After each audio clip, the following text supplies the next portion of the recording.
All right. Hello, everyone. Welcome to Ferrell Swim Tech here on Team Zoot. This is the swimming podcast that I do almost usually once a week, where I take my 15 years of competition experience and 12 plus years of personal swim coaching, and I'm going to help you get faster in the pool. Wow, that intro was kind of botched. But anyway, I am pleased to announce a brand new sponsor of the stream, and that is Dynamic Triathlete.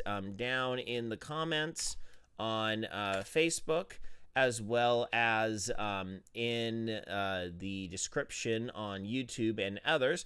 Dynamic Triathlete, it is a app. It is not partnered with Team Zoot. It is partnered specifically with Ferrell Swim Tech. This is an app that has lots of stretching routines, rehab routines. These are easy to do 20-minute videos every day. You can do 6-week courses on knees and hips, on back, on core, on legs. So there's a lot of stuff that you can do.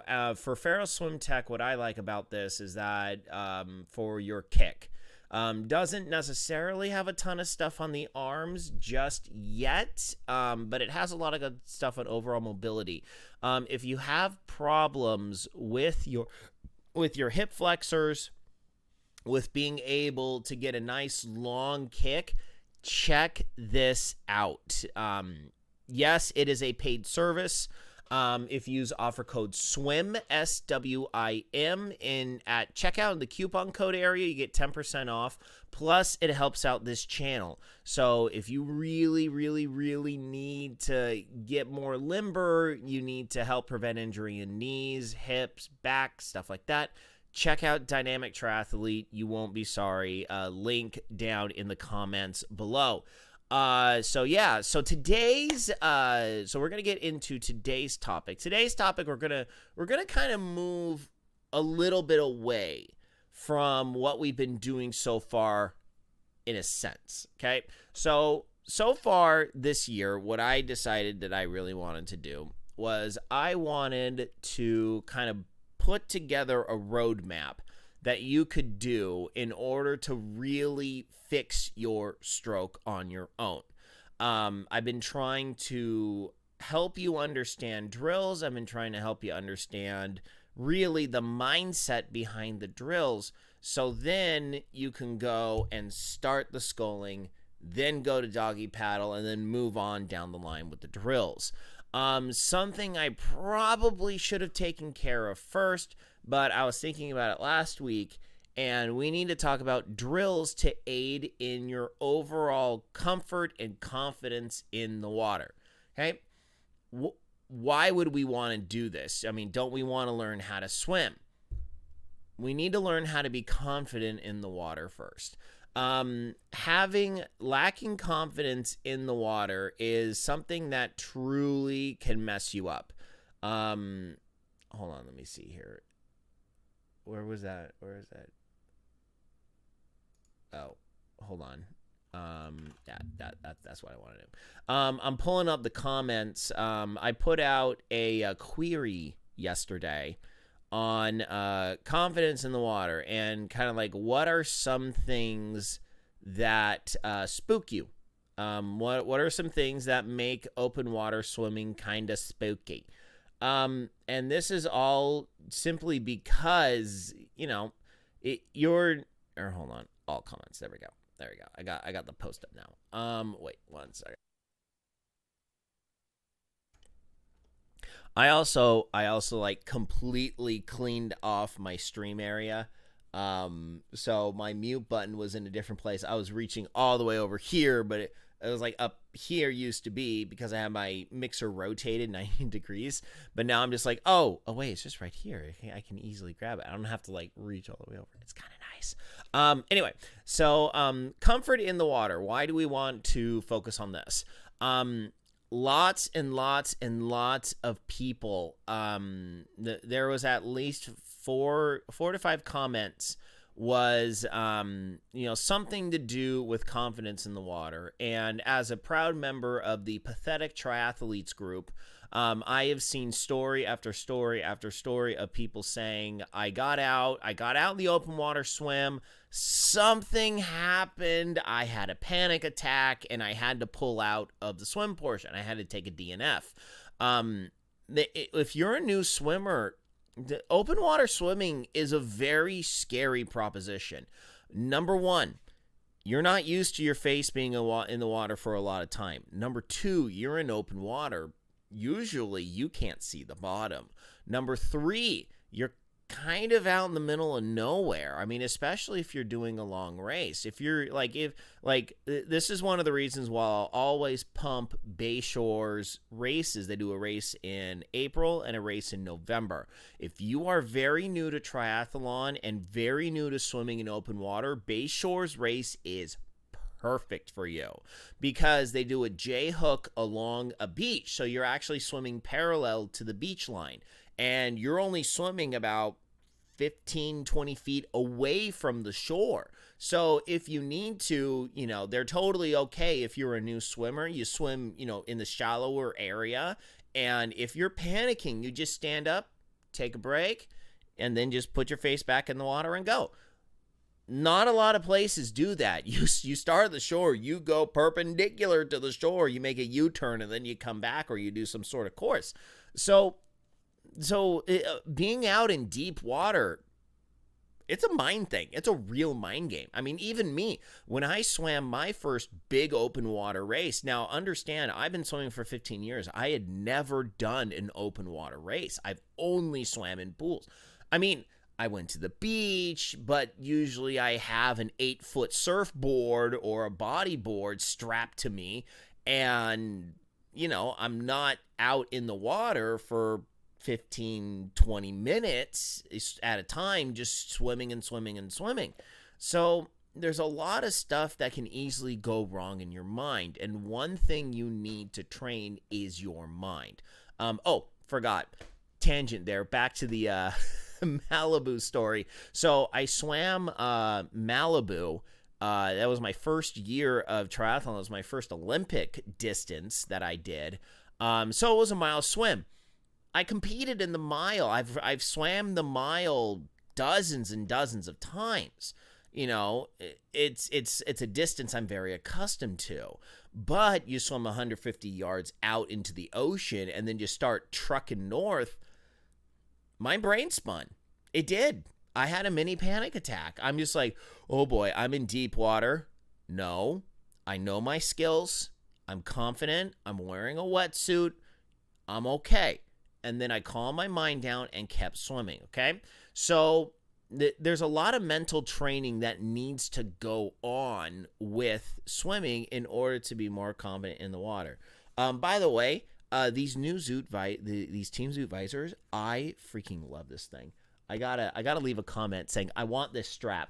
This strap is so much better than the strap that they had before. So it's like, I've been a big visor guy my entire life, oddly enough. I mean, my hair would koosh ball out back when I was a hardcore swimmer. And I just loved having the kind of the white man Ferrell look. It was great. I can't do that anymore with my hair. I don't swim enough, so it's not dead enough. All right, so let's talk about comfort and confidence in the water, all right? So there's a lot of things that you can do in order to be comfortable and confident in the water, okay? So number one, being able to swim for the amount of time for your race, okay? Because there's a lot of times where we swim, we only have an hour to work out. So then we have an hour to work out, and what we do is we go, we may have a pre-planned workout, or we just may say, okay, well, I'm going to work out for an hour. You swim for 25, you have to stop. You swim for another 25, you have to stop. Swim for another 25, stop. That's not going to cut the mustard on race day. So number one, first and foremost, to gain confidence in the water, you must be able to continuously swim for the amount of time specified for your race, okay? You need to be able to constantly move for that amount of time. You can't spend time on the wall every single 25. It's not going to work out for you because in an open water situation, there's no walls. Okay? Maybe there's a kayak. Maybe. Maybe there's a surfboard you can hold on for a minute. Maybe. You need to be confident swimming for time, not necessarily distance. Okay? Yes, distance, but more often than not, time. So let's say you're swimming a sprint. Okay? You're doing a sprint. Half mile, 500 yards, half mile, somewhere in that range. You need to be able to swim for at least 15 minutes nonstop. You need to go for 15 minutes nonstop. Doesn't have to be fast. Doesn't have to be flashy. Just can't stop. So then we jump to an Olympic. Olympic, you're probably going to need to go about 45 minutes to an hour. Okay? No, I'd say about 30 to 45 minutes. Okay? So a mile, if you're going, I'm just saying, if you're going a minute per 100, that's 15 minutes. Okay? That's actually 1650 and 16 minutes and 30 seconds. That's actually the fastest I ever swam the mile. I was much faster at the 1,000. But 1630 was the fastest I ever managed to swim the mile. Now that is averaging 1 minute per 100. Okay? So if you double that, so it's 2 minutes per 100, that's about 30 minutes. Okay? So you need to be able to swim about 20 to 30 minutes for a mile, okay? So then 2,000's only adding about 500 yards plus minus into your swim. So that's going to be about another 10 minutes. So you're looking at roughly the 45 minutes to an hour range, all right? And then if you're swimming the 4,000, I don't even want to calculate that out. You basically have to be able to swim for an hour straight. I mean, if you can swim nice and easy for an hour straight and then you're feeling okay at the end of it, then you'll be good. Once you can swim for a full hour, you'll be fine, okay? So basically, in order to do that, you hop in, you have an hour workout, you hop in, you start swimming, you don't stop for a full hour. You do not stop for anything for a full hour. You swim, touch the wall, turn around, go, turn around, go, turn around, go. Don't worry about flip turns. If you can't flip turn, not a problem. Touch, turn, go. Touch, turn, go. Okay? That's another thing about, we'll talk about turns one day. I don't know when, but that is one of the things why, as one of the reasons why open water swimming is typically a lot better. It's typically a lot better for flip turns, not open water turns. Flip turns are better because you have less of a propensity to actually simply sit on the wall. So just continuously be able to swim for that amount of time. All right. So next, what's another thing that we can do? Be underwater. Be comfortable being underwater. Understanding that underwater is not that scary if you know how it works, if you know how it behaves. How does it feel on your body? Because there's a lot of people, when they play around in pools, they barely go down to the deep end. In your typical backyard pool, your typical deep end is 5-6 feet plus minus. Maybe if you're overzealous, you have 7 feet with a small rickety diving board. So not a lot of people really spend a lot of time underwater, and that's something that you're going to want to be very accustomed to. There's a couple reasons why we want to be comfortable being underwater.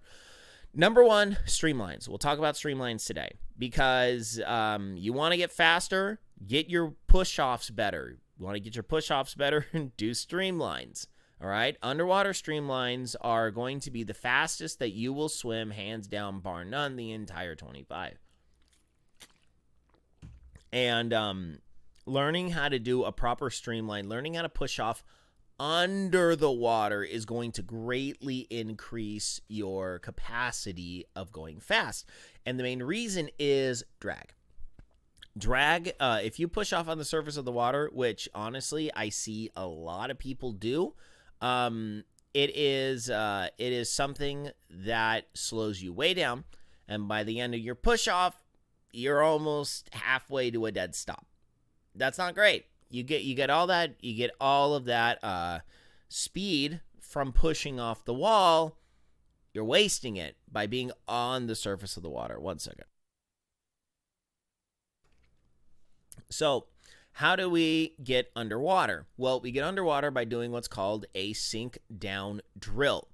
I have a video here courtesy of TriDot. TriDot is a Team Zoot partner. And honestly, they have a lot of great resources for you.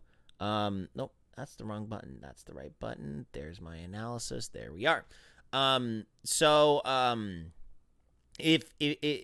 would very much so recommend liking TriDot Training's YouTube page. They have a lot of great free resources that you can use if you kind of need a different explanation. No, I do not consult these videos for my own content at all. I just knew that this video existed because someone brought it up to me. But yeah, so here is the sink down drill. So, let's see here. We're just gonna mute that. So, okay, so you got a dude on top of the water. You sink down. You stay down underwater. And then for TriDot's purposes, you sink down to the bottom, and then you come up, and then you swim. Okay, so bubbles and bubbles and bubbles and bubbles and bubbles and bubbles. Okay, so let's have a discussion of what's going on here. All right, so we got our bromide here, and bromide was at the surface. Okay, I'm sorry, bromide has a name. I don't know what his name is. So he's on the surface.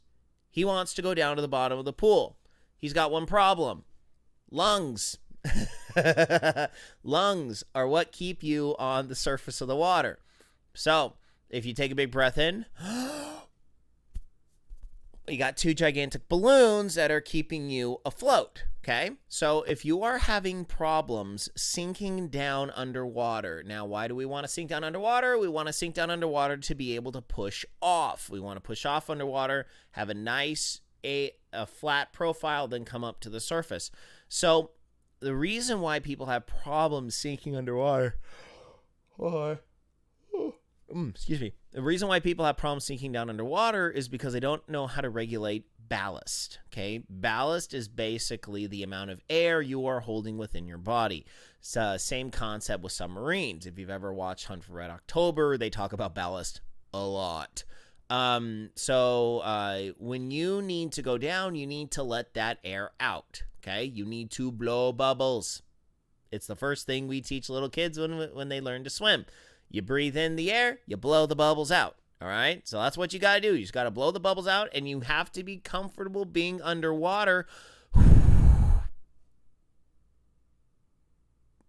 That's it. That's all you have to be comfortable being underwater doing.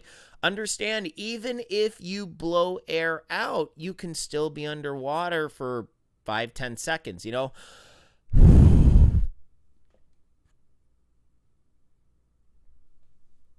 And then you jump back up to the surface. That's it. That's all you really need to be underwater. You don't have to have competitions with your friends on who can stay underwater the longest. A quick funny story about this.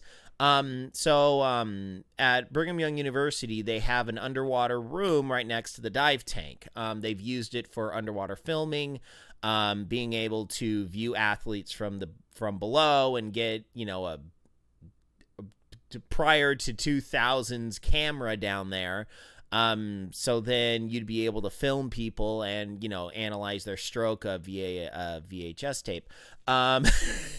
We didn't have a lot of digital crap back in the early 2000s. It was getting there.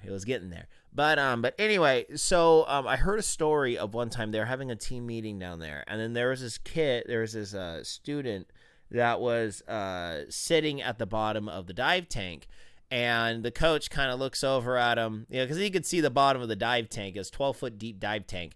So he just kind of looks over, starts talking blah blah blah, starts looking over, starts blah blah blah, and then he goes, "Okay, guys, jump in and save this guy." He literally passed out at the bottom of the pool. The swimmers had to jump, dive in, grab the guy, lug him up to the surface. They had to perform a straight up rescue because this idiot was staying at the bottom of the pool for too long. He wound up being okay, but the coach was like, "Okay, have you learned your lesson now?" Oh man, my coach, the almighty Tim Powers. He will live in infamy. He is a rockin' awesome coach. So anyway, so what we're talking about, this dude down here is so he blows bubbles out, and that is how he sinks. Okay, so right there, blows bubbles out. Gives a little bit of help from the arms. But basically, you see, he does a little arm shake down there. He is super calm and comfortable. That's where you need to be, okay? So you need to be able to sink down, blow the bubbles out, get down to the base. Okay, dude face Hansen. And then you push up to the surface, okay? So that is the sink down drill. So what I recommend for this is if you are do not attempt this at the bay at a 12 foot deep area of the pool. Please don't. If you're starting this, do this in about 7 feet of water. Okay, 7 feet of water is going to be absolutely perfect for this. You're going to sink down. You're only going to have about 2-3 feet of overhead in order to jump back up. You know, it's about the floor to up to here. It's not that much. So get to about the 7 foot portion of the pool. Now, let's say you are in a little rinky-dink 24-hour fitness pool. I've been there. They're not that deep. They're only about 5 feet deep. Maybe 6 feet. Maybe 6 feet. Sit on the floor. Just literally pop a squat on the floor. Just bend down, get down in a squat, or just legitimately sit on the floor, okay? So then the next level of this is actually laying down on the floor. I recommend you be in the shallow end for this, okay? You're in the shallow end, so you're going to come down and you're literally going to be prone, just kind of, maybe not face on the floor, but you're going to be down on the floor, stomach first, okay? So do this in the shallow end of about 3 feet of water. I do this constantly when I'm doing my swim lessons so I can be able to get a lower vantage point to watch swimmers from down below. But yeah, so getting underwater and being comfortable underwater for a couple seconds is an extremely good way of doing this. So where do you put this in your, excuse me. So where do you put this in your swims? How do you incorporate this into your workout? Honestly, I would incorporate this into my warm-ups, where I'd hop in, kind of getting used to the water temp, do a couple sink downs, swim your warm-up, 200 warm-up, then do a couple more sink downs. And also you just go down, go up. Go down, go up. If you watch this tri-dot video, I'm actually going to pop it into the comments here. Give a shout out to one of our Team Zoot partners. So you're just going to sink down, come up. Sink down, come up. In the sink down video, guy goes down, jumps, and gets into a swim. You don't have to do that. I don't find that necessary. If you just want to sink down, come up to the surface, take a couple breaths, get your head back on, then sink back down again, then come back up, that'd be great. Okay, so far in the video, we've talked about simply swimming long enough without stopping, or absolute minimal stops on the wall. And then we've talked about sink downs. So we're trying to get comfortable being underwater. Now we're going to really talk and dig in to streamlining, okay? So streamlining is learn. Let's see here. Where's it good? Okay, so we're going to go. There we go. Okay, we'll do. Hold up. good. It's muted. 1 second. Let me get this video queued up on Streamline. Perfect. There we go. So let's define streamlining. Okay, so streamlining is where you push off the wall and you see all these Olympians. They dive in. They have this beautiful dolphin kick and pop. You know, you don't need to worry about that. You don't have to have a good dolphin kick. You don't need to have, there's a lot of things that you don't necessarily need to have. But being able to do a proper streamline does a lot of things for you. And I understand, I can hear what you're saying, but Ferrell, we're open water swimmers. We don't need a streamline. Streamlining is useless for us open water swimmers. There's a lot more that you can learn from streamlines than you can think, okay? Number one, you want to bring your pool swim down. You want to try, and if you're trying for that sub 130, you're trying for that sub minute, especially if you're trying to go under sub minute. If you are aiming for sub minute, streamlines are crucial. You have to have streamlines. You are not going 100 under a 1 minute without a streamline. Unless you are collegiate tier, you aren't doing that. I'm sorry, not happening. I have never seen a guy go sub-minute that's not college tier without a good streamline. It just doesn't exist. So you want to hit sub-minute, you got to learn how to streamline properly.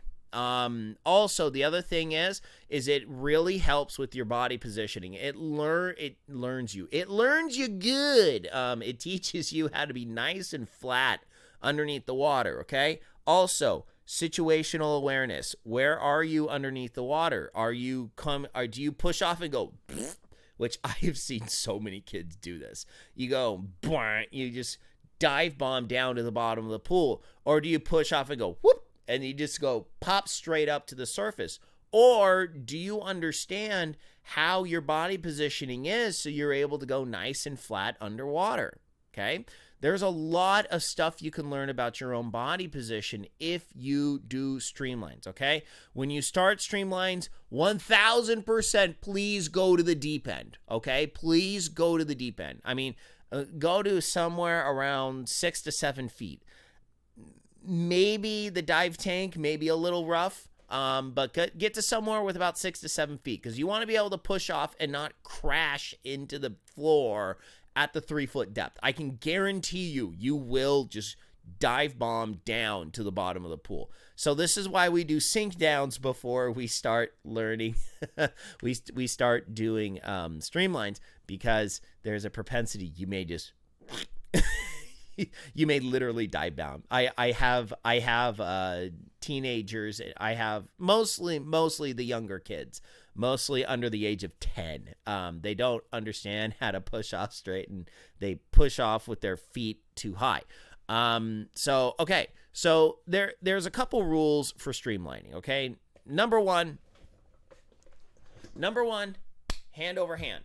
Okay, so just if you're watching, play along, kids.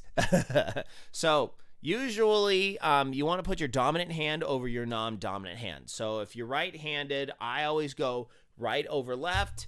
If you're left-handed, you're probably going to want to go left over right. I haven't really spoken with enough left-handed people that are competent enough. I got like one kid that I work with that's left-handed. But yeah, no, he's not at this point yet. So right over left if you're right-handed, and then your thumb hooks over your bottom hand. Okay. So you're going to see in this video, there's a couple positions that are gigantic no-nos for streamline. First off, Superman, amazing action hero, terrible streamliner. Okay. He flies like this. This is not a good streamline. This is not a good stream. Okay, you see where I'm going with this? Hands to your side is not good. It's not good for a couple of reasons. Number one, when you push off and your hands are like this, okay, the hands can wiggle, they can wobble. That's no good, okay? Another thing I see is this. Elbows to the side. Elbows to the side is very, very common. I see this all the time with my little kids that I work with. This is no good either, because when you flop around, there's no stiffness. Okay, you can see my muscles flexed. You know, my left bicep has been killing me. I've been dealing with something somewhat of a tennis elbow, which is frustrating beyond all belief. So anyway, hold up, let me double check this because this hasn't been working sometimes. Okay, so when you use Streamline, you want to put hand over hand, hook that thumb over. So basically, you can't. If I'm trying to pull my hands apart, I can't. Okay, because of my thumb. There's my thumb. See, my thumb is hooked over, so it's not allowing my hands to separate. Then what you want to do is reach up to the ceiling. Okay, reach up to the ceiling. You don't want to envision squeezing your arms together. You want to reach up, because what happens is as you reach, you're going to stiffen your arms, and this thumb is going to keep your hands interconnected. So right here, this is a proper streamline for your hands. Then you reach up over your head. Your biceps should be touching your head. This is the proper streamline right here. Notice, if I am like this, let me see, am I actually, yeah. If I'm like this, my head is facing down, okay? You do not want your head like this when you're streamlining, because then all the water is just smashing against your face and slowing you down, okay? So, got this little video here from Skills and Talents. Don't know who this guy is. Looks like a pretty good, but this is pretty good underwater video of streamlines. So, also, this is the strangest tile work I've ever seen. This has got to be European. Okay. Yeah, let's see. Okay, there we go. Okay, so, analysis scene. There we go. There's our lovely, intrepid hero here. So, this is a good streamline right here. This is good. Yeah, he should be pushing off underneath the water. Yeah, except he's kind of going down underneath the water, like a lot. That's fine. Yeah, he's just demonstrating a streamline. So, okay. So basically what this guy is doing, let's see here. So pushes off. He's a little angled down. You kind of see that body positioning go down just a little bit. So he could improve by having his streamline actually. Yep, there you go. That's a better one. That's a better push off right there. So you see how he kind of goes there, and then he goes up. So, oh yeah, this is definitely European. 100% European.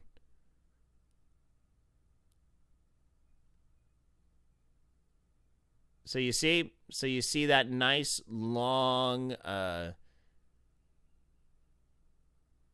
so he's showing the hip placement.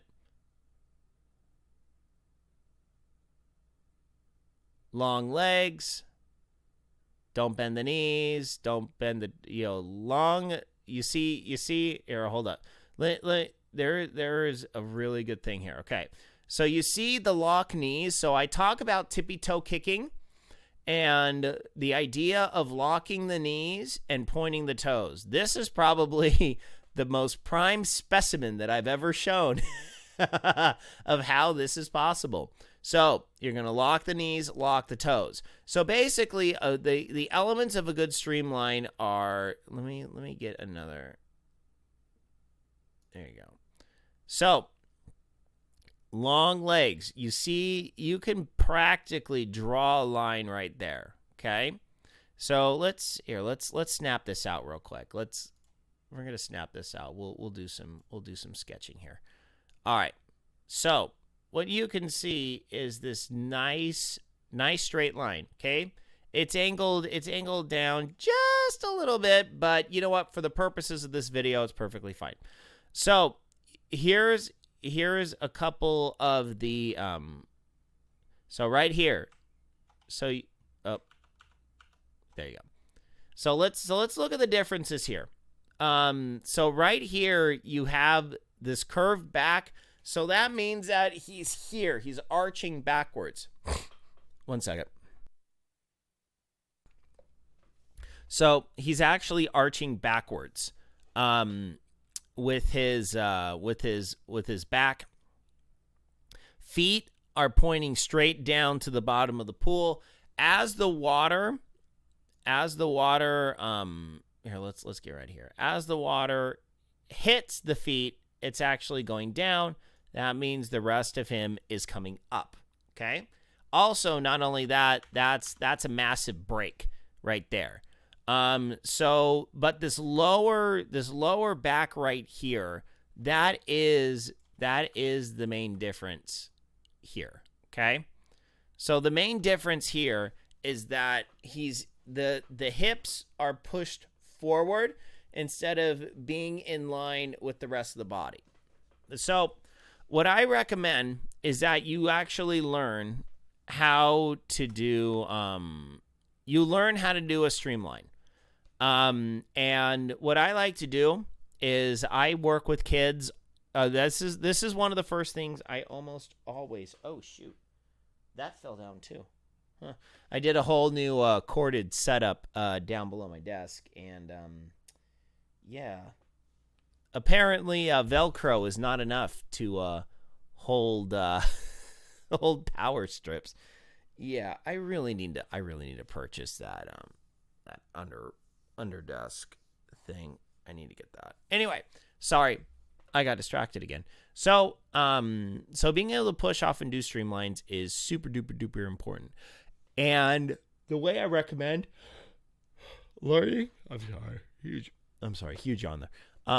The way I recommend learning streamlines is you push off the wall underwater in a streamline. Okay, so first do a couple sink downs. So this is for warm up, and then you're gonna push off in a streamline and glide. Okay, so you saw our fellow hero here when he does the push off. He just pushes off and then glides.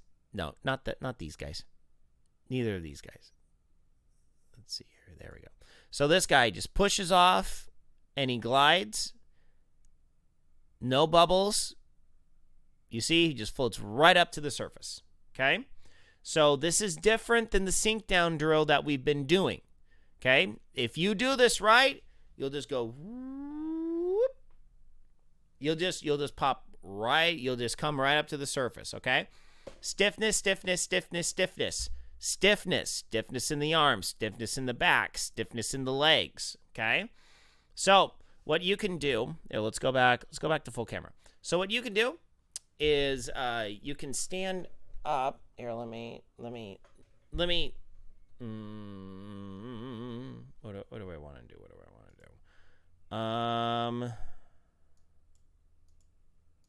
Let's see here. Testing. Properties. I'm trying to see what I can do to get back to, ow, my elbow. Wow, that really hurt.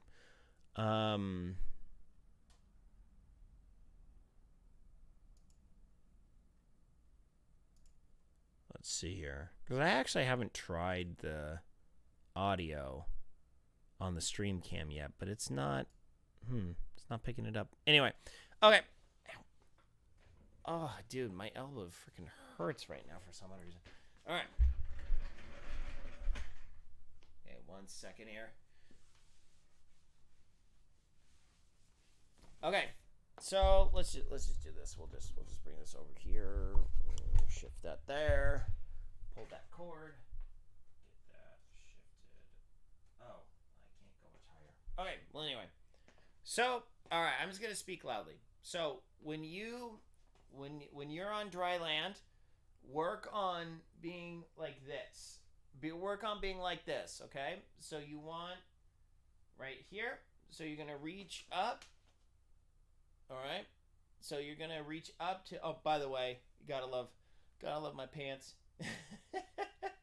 Hey, I start at 5:15 in the morning. I literally roll out of bed and come out here. So we wanna work on having a nice straight profile. Okay. So you're gonna push off and here, push off here. Okay. So let's talk about how to get under the water next.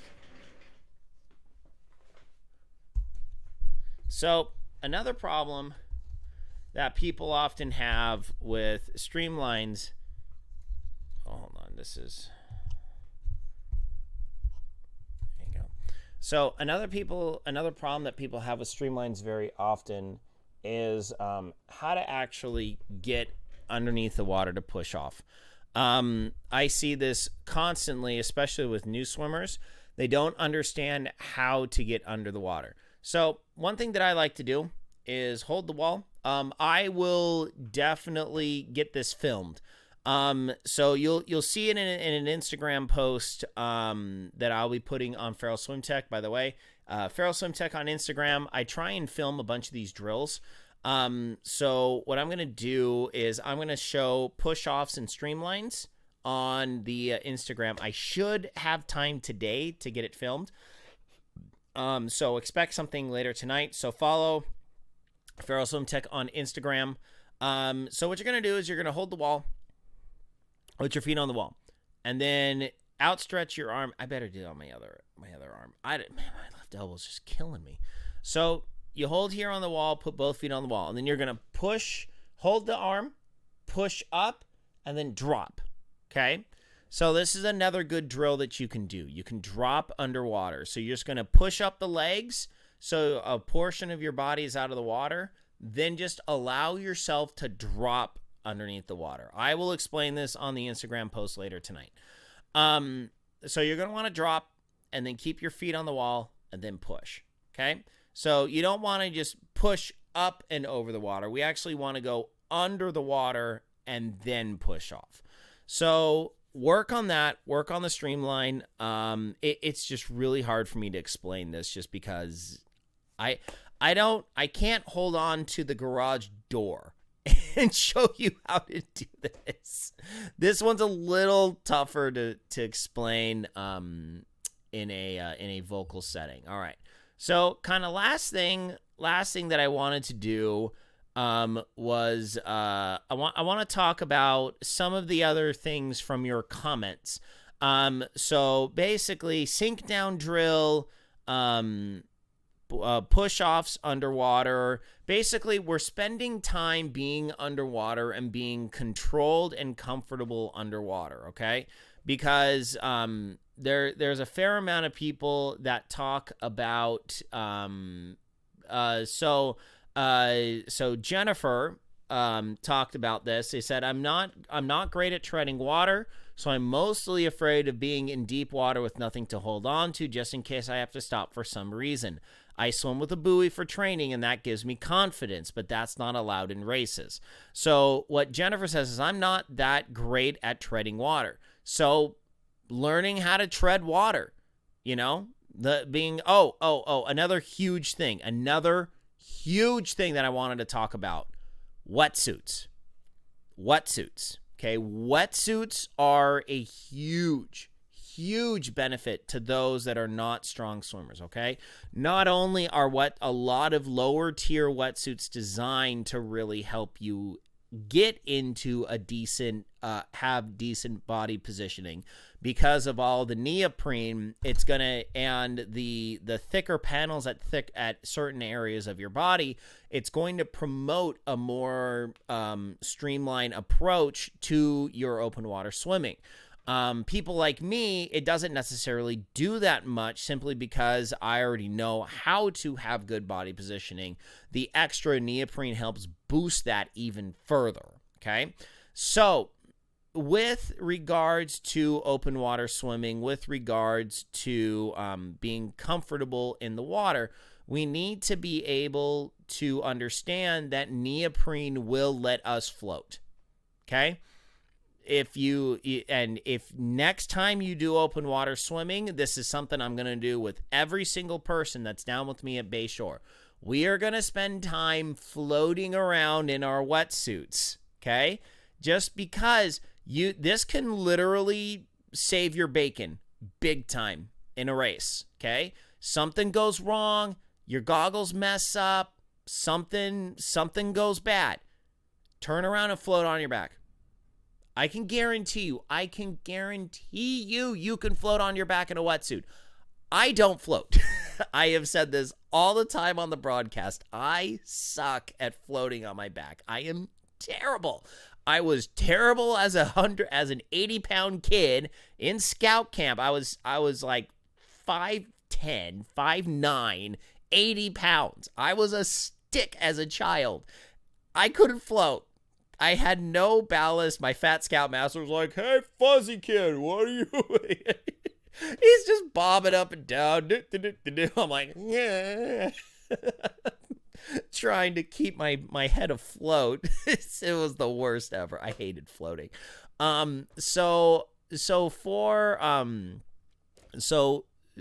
being able to stay on top of the water is pretty rough. But you know, when you're in a wetsuit, you got all that neoprene around you. I guarantee you can float. So next time you go open water swimming, spend some time floating in your wetsuit. Just spend some time floating in your wetsuit. It's going to be a huge confidence boost. Okay. Learning how to tread water. Sculling. If you've worked on your sculling, you can tread water. Okay? You can tread water, and then you do an egg beater kick. So in order to do an egg beater kick, you kind of...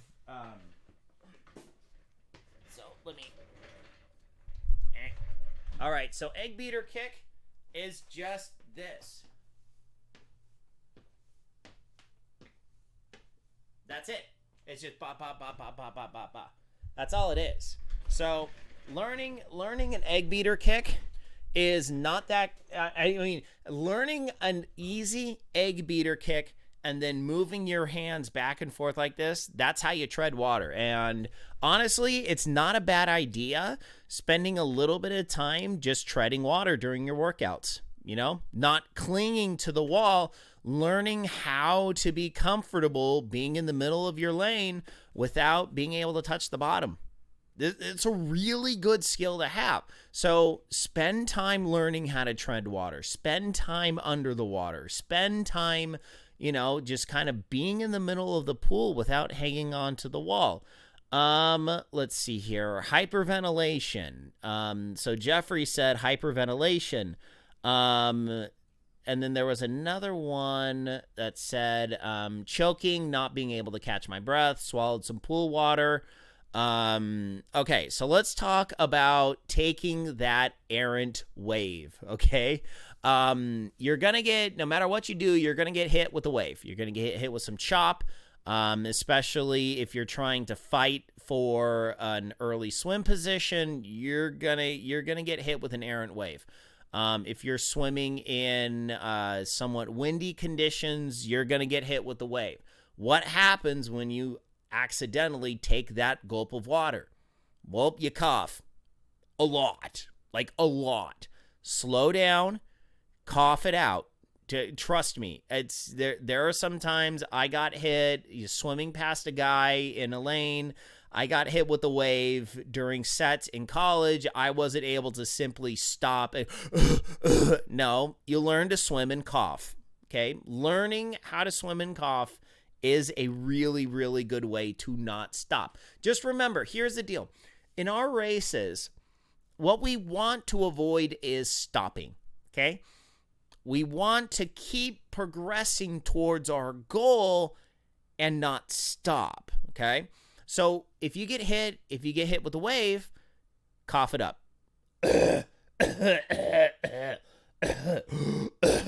Okay? Just keep going. It's tough. It's not easy. I understand that. But as a guy that has swallowed more pool water than I would like to admit, it just happens. It happens. There's not really much you can do to safeguard yourself from this. You just have to learn how to take the hit, keep coughing, keep breathing, keep going, okay? So I saw something about hyperventilation. So how to find my rhythm with the fast start chaos. Once the field clears, I can feel the water better, then set into my pace. Let's see here. Let me see what else. Hyperventilation. Unexpectedly touching something. We'll talk about that in a minute. Water, you cannot see anything. Something brushes my leg or arm. Feeling like I can't get enough air in during my swim. Start to feel panic, then have to stop and catch my breath. Okay, that's from Debbie. So yeah, the basically in terms of panicking, this is why we're talking. A lot of it is mental. Okay. A lot of it is mental. Now, full disclosure, I'm not a doctor. I'm not a psychologist. I did not stay at a Holiday Inn last night. I don't even portray one on TV. These are just my simple thoughts of how all this stuff works, okay? This is just my logical idea of how these things work. Also, this is from me, myself, having a straight-up panic attack and having to quit a 500 freestyle when I was like 12 years old, okay? True story. I was 12 years old, went to my first swim camp up at Brigham Young University over the summer. They had a week-long technique training camp, and every day you worked on a different stroke, and then on the final day, you had a little mock competition. Basically, show off what you learned. Bunch of parents go. My parents were there, and I swam the 500 freestyle. Swam it numerous times before.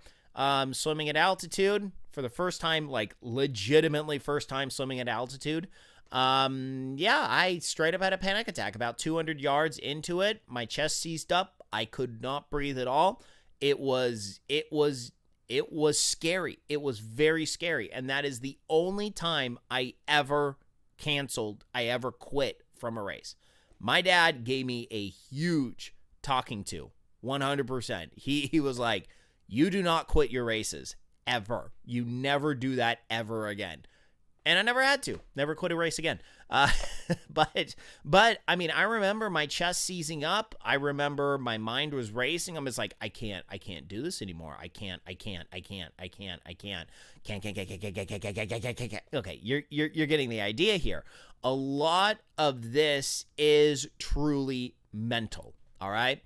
The old adage is swimming is 80% mental, 20% physical. You need to push past your boundaries in order to swim faster. You have to push past your mental pain boundaries in order to be able to endure more pain so you can generate more power so you'll be able to go faster. So a lot of it is just breaking down your own mental barriers and panic inducing. So when you start to have a panic attack, your chest starts seizing up, because your brain is firing at 1,000,000 miles an hour, okay?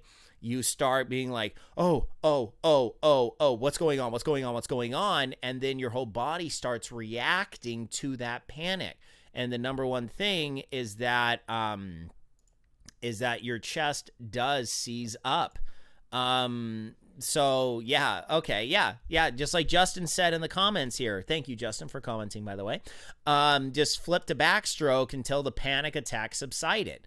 You know, it happens. I mean, there's another time I took a swim at Bayshore, and I swam 1,000, and I felt good, so I went out for another 1,000, and I got about halfway down the first length. I got hit with a weird vertigo attack. Never happened to me before in my life. I know my father has vertigo symptoms. Every once in a while, he'll get knocked out with it. But me, I've never had vertigo. My world was spinning like this in front of my face. I felt like I was doing barrel rolls when I was swimming, you know, like I was doing corkscrew or something. Totally not good. So what I wound up having to do was I just flipped over on my back, took my swim buoy, my signal buoy, and just put it right under my head. You know, I literally had to stop for a little while. So, I mean, that's the first time I've ever had to like legitimately stop. So being able to work through panic attacks and stuff like that, you know, no. Learning to increase your comfort and confidence in the water, in theory, should really help subside the panic attacks. Now, here is a pro tip for starts, okay? Don't. Okay, if you know you're not a strong swimmer, don't try and swim with the strong swimmers. People like me, I'm getting out there. I want to be ahead of all the other people. I am going to bolt. I am going to dive. I am going to dolphin kick. I am going to streamline. I'm going to throw all my tricks out so I can get any edge over anyone else, so I can be in the front of the pack. I've been sent through the spin cycle before. I did Triton Man reverse a couple years back. Is the only time I ever did that. Was like 2 years ago. Never doing that race again because I can't hack it with those college kids, man. I was one of like the 15 age groupers that was in this collegiate event. And holy crap, am I out of shape? Here I was thinking, oh, it's a bunch of college triathlete kids. They're not swimming that fast. Holy crap, yes, they were. I got sent through the spin cycle, man. I got kicked. I got punched. It was not a good day. So, yeah, 100%. If you are not a strong swimmer, hang back for about 5 seconds. 5 seconds. That's it. Hang back for 5 seconds. 1, 2, 3, 4, 5, go. Your swim is going to be so much easier. Literally, 5 seconds hanging out at the starting line isn't going to kill your overall time, okay? On average, if you're really gunning for a fast time, okay, have fun. But if you're willing to take a 5-second hit, you're going to have a much easier swim because you're not going to be scrumming with everyone else. Okay, let's see here. So feeling like I can't, okay, so getting enough air in your system during swims. A lot of that has to actually do with your stroke efficiency. If you're swimming and you find that you're extremely winded after about 25, 50, even 100, maybe even 200 yards, and you're swimming, if you find yourself extremely winded and you're swimming at 1:45 to 2 minutes, I guarantee you're kicking way too hard. I can almost guarantee that's what's happening. Remember, our air intake is being consumed by our body, okay? The oxygen levels in your blood are being consumed by your muscles, okay? Your leg muscles are bigger than your arm muscles. If you're swimming slower than 1:45, I can almost guarantee you your arms are not moving fast or hard enough to be able to truly consume all that oxygen. It's always the legs. It is always inefficient leg kicking that I'm finding is the biggest culprit when it comes to oxygen consumption. Remember, your body's oxygen level decreases as you continuously move. That's why we try and do a lot of zone 2 running, zone 2 biking, so we're not really overly taxing our cardio system too much. If our heart rate spikes up over 130, 140, 150, then you're going to really start consuming oxygen. So something that you can do is check your heart rate. Check your heart rate when you swim 25s, 50s, 200s. Now, yes, you can try and use a Garmin watch. You can try and if you have Form goggles, you can get the polar oxygen sensor. I've heard actually works really good. I know for a fact Lionel Sanders trains with one. I've heard this one is the most accurate. It's more accurate than your watch. If you don't have any of that, take your pulse, put your hand right here, count to 6 out of 0. Good enough. Good enough for what I did in college. So double check to make sure if you're swimming 25s and 50s, check to make sure your heart rate is somewhere between 100 to 120. If you're swimming comfortably, you should be somewhere between 100 and 120, okay? So if your heart rate has spiked, that means you're over probably about 140. If you're over 140, especially if you're over 150. If you're over 150, then yeah, your heart rate spiked bigly. Yes, make sure that you keep your heart rate down. Figure out what your heart rate is. See if possibly your legs are kicking way too fast.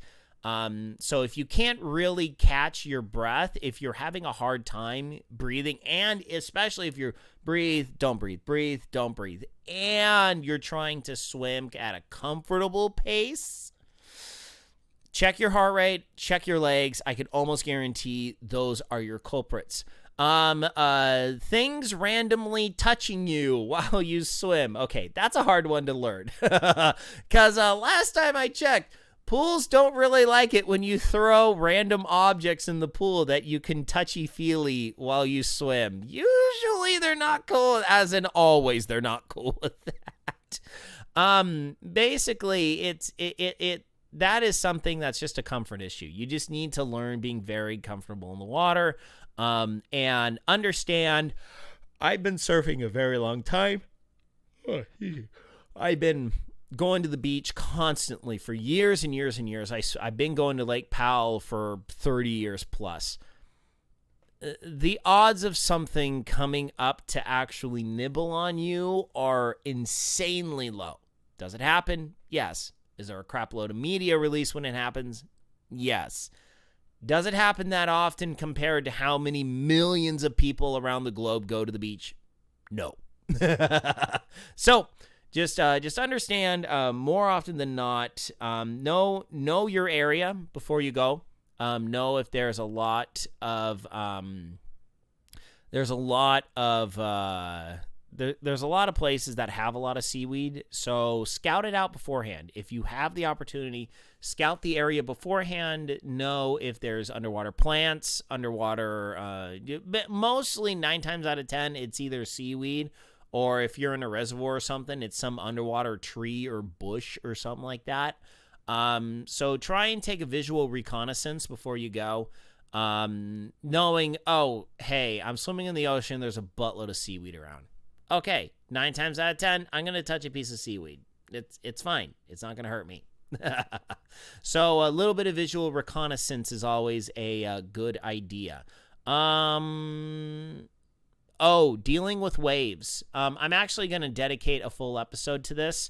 This is going to be a kind of a catch-all tooltip episode where basically we'll talk about lots of things you can do during your races in order to get an edge, things that'll help comfort, lots of techniques. Excuse me. Lots of techniques you can do in the pool that will greatly help you be able to learn and do things better. Techniques you can do where when things go wrong, you can continue to move forward. So that's going to be a whole episode in and of itself. But dealing with large waves, you're going to want to learn how to duck dive. So that means you're swimming here, tilt your front down, allow the wave to wash right over you, and then rise back up to the surface. Typically, also learning how to understand swell charts. Go to surfline.com. Usually you can find something, a beach break that's somewhere around where your race is going to be. Then you can check out sets. Actually, yeah, we'll talk about this for another. Actually, no, we've gone over the hour mark. So yeah, I'm gonna have to wrap things up here. But basically, learning how to duck dive. Look up some surf videos on how to duck dive, and basically all you do is just remove the board, and that's how you duck dive. That's how you get under a wave. Spending some time at the beach just playing around in waves, practicing kind of going out and then going under the wave, hopping up to the surface. That's going to do you a lot of good. When I first swam at Malibu, there was a I saw from the year before, they were supposed to have they had 10-foot swells the year before. And I'm like, oh boy, this is my chance. I am so going to be so far out ahead of everyone because I'm going to know how to deal with these things. And I can guarantee you at least 80 to 90% of all other swimmers are not going to know how to deal with this. I saw people getting bowled over by 10-foot waves. It was so funny. I felt bad because I've been munched by 10-foot waves before. It is not a good time. But just watching this guy, whee! It was really funny. But then we get there and it was like 1-foot dinkers. I'm just like, oh, come on. Advantage lost. I was standing next to a guy that was a surfer too. He goes, yeah, I was hoping for those 10-foot waves too. I'm not going to lie. So anyway, okay, so we're going to wrap things up for this episode. 100%. By the way, I have to say, I love the motif for these towels. This is now going to be on my handlebars for all my streams. Ska is not dead. Fine, thank you. Push yourself. Never give up. Keep on rocking that horn section, ska bands. I am a huge fan of ska music. I know I'm a weirdo. So that's gonna be it for this morning. Hopefully these tips really helped you. Just learn to be comfortable in the water. Whenever you go to swim practice, don't just sit there and grind out yards. Spend some time learning and appreciating water, learning how to go under the water, learn how to push off from the bottom of the pool, learn to push off the wall underneath the pool.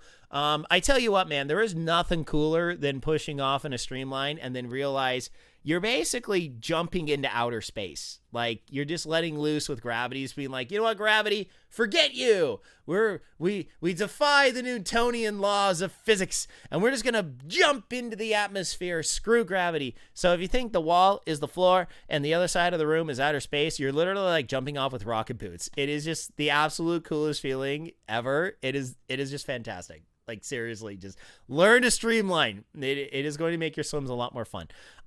So that is going to be it for this episode today. I would like to thank Dynamic Triathlete for sponsoring this video. So make sure you check them out down below. Check the link. Offer code SWIM for 10% off your order. Also helps out this stream. So thank you all so much for tuning in. Keep training, everyone. Remember, at the time of this recording, March 2nd, this is the Saturday after this recording is aired, I will be at Los Alamitos Bay, down at Bayshore in Long Beach. We'll be doing a open water swim, planning on getting a 2,000 in. So if you want to just swim for 1,000, that's fantastic. We'll go over some stroke technique as well. We'll be down there for a couple hours. It's going to be a good time. I'm not going to have any freebies. I'm sorry. I'm not that well connected. Also can't make it down to Carlsbad. I bet if I could make it down to Carlsbad, I can get some pretty good swag for you guys. But I can't. So I don't know. Maybe if we got our fearless Capitana Cristina to come up and bring some swag with her, that'd be fantastic. Maybe some swim caps and stuff like that. So we'll be there. We'll be swimming. My next race is going to be Los Alamitos Race the Base. I was going to do Pasadena, but I figured out Los Alamitos Race the Base is back on the market. So, it was $50 cheaper. So I'll be doing Los Alamitos Race the Base. I need to get some redemption on that course. There was over 30 people that had to DNF because of flat tires on that course. I didn't check the course. So there were thorns all over the place, especially on the first turn, and I got 2 flat tires. So I did a full sprint triathlon with a completely flat front tire and a 3/4 inflated back tire. I want redemption on that course because you're biking on a tarmac. You're not going to get a flatter course than that, for crying out loud. So Los Alamitos Race the Base is like the second week in April, and then I will be doing Bayshore Sprint 2 weeks later in April. So those are my races coming up. Hopefully these swim tips will help you in your next race. So keep training, keep racing. Let's bring that Ohana Team Zoot spirit. So my name is John Ferrell. Once again, ferrellswimtech@gmail.com. Want me to check out your stroke technique? Email me there. I'll discuss swim footage, whatnot. Remember, free service for Team Zoot. I do ask for donations, however. Ferrell Swim Tech on Instagram. I will be making a new post today. YouTube, Ferrell Swim Tech at YouTube. I am a little behind on uploading my stuff, I promise. Also on Rumble. Check out Rumble. Fantastic platform. Advocates for free speech. That's why I'm on that platform. So, yep, that's it for me today, folks. So, thank you all so much for tuning in. Keep training. Until later, my friends. Good night, Isaiah Norris. Wherever you are, I'm out of here. Goodbye, everyone. Goodbye.